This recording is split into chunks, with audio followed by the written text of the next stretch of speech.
Zebediah, if we can find the humility to lay aside our differences during this significant moment, I believe we must both admit a sobering truth. The attitudes of our congregations are no longer directed by us. Zebediah's jaw tightened. He did not argue. He didn't have to. The elder continued, I have cause enough to lay the blame at the feet of his sympathizers. But to what end?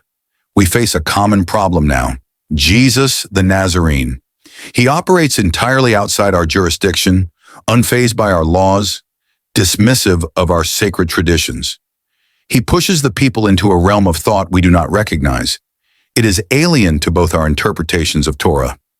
The weight of the name, Jesus, hung in the room like thunder. Eyes glanced across the table, searching for resolve, for doubt, for anything that could anchor them in the familiar. But nothing was certain anymore, and that made him dangerous. The time for unity is now. Yes, I hereby motion to open the floor for proposals that can be agreed upon and presented to the high priest for immediate authorization. I have documented Jesus' actions, teachings, and rumors of signs longer than anyone. Objection. I have witnessed as much as Mole. We met him for the first time on the same day in Capernaum. I said documented, not merely witnessed. And what have you done about it? Actionable proposals, gentlemen. The matter of the ghost of Bethany, the preposterous notion that Jesus the Nazarene called forth from the tomb, a man 4 days dead and decaying, and raised him to life. The witnesses are few but vocal. What is so odious to you about the resurrection? What affront does this present to God's law? Torah only requires 2 or 3 male witnesses of sound mind and body. Once again, you misunderstand me, Rabbi. I myself have witnessed his signs, most of them harmless. But such wonders also cloud people's judgment and may be part of his strategy to distract from his true purpose. That is what has ultimately led to this emergency meeting. Why wasn't a meeting called immediately upon learning of the resurrection? Maybe something has happened to cloud people's judgment. The rumor now has a stranglehold on the people who are convinced he is the anointed one.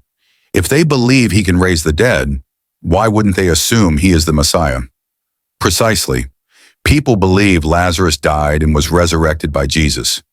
In reality, it was an elaborately constructed hoax. Lazarus's death certificate was registered. The man hid in a tomb until his childhood friend called for him.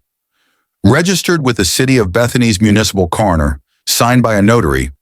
Who's to say the coroner wasn't part of the hoax? It would be a shock to no one. Yusef, tragically, Jesus has now forced us into a situation where, to protect our people, we must consider drastic measures. If the people are following a man falsely claiming he raised Lazarus from death, we make sure he's dead. Now the issue is being addressed.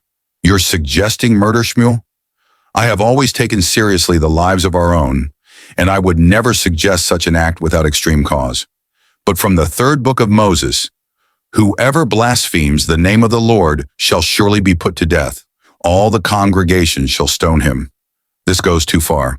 Lazarus is a faithful Jew. It is written in the 2nd book of Moses, you shall keep the Sabbath, for it is holy for you. Everyone who profanes it shall be put to death. Whoever does any work on it, that soul shall be cut off from his people. Jesus is the one accused of these violations, not Lazarus. But Jesus has committed these infractions, and the only reason you're not holding him accountable is because you're entranced with the idea that he has divine powers to raise the dead. Let's put it to a vote. Scribes, ready the ballots. Yes, I agree. Let's vote. Who believes in Holy Scripture and who believes in the Nazarene? First,